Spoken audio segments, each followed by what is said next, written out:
Have you ever felt like your AI chatbot is, well, just a little bit basic? Like you ask it for creative ideas and it just gives you the same thing over and over again? Yeah, you're not imagining it. And today, we're going to break down exactly why that happens, and more importantly, how researchers are fixing it.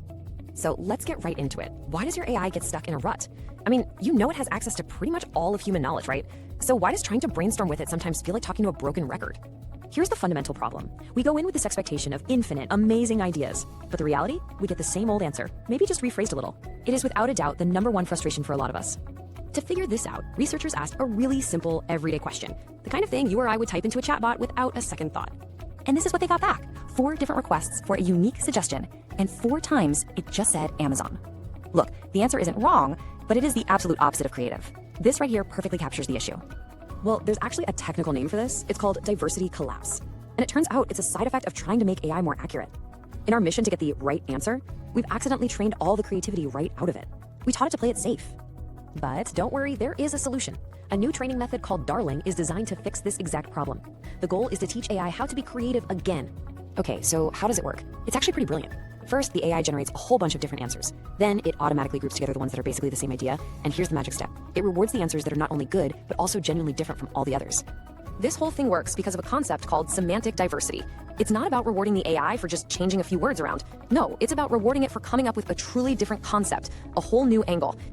I love this quote from the research because it just nails it. It says, "It's like a teacher rewarding not just the right answer, but a new and clever way of finding it." That's the whole game right there. All right, so that's the theory. But does this thing actually work in practice?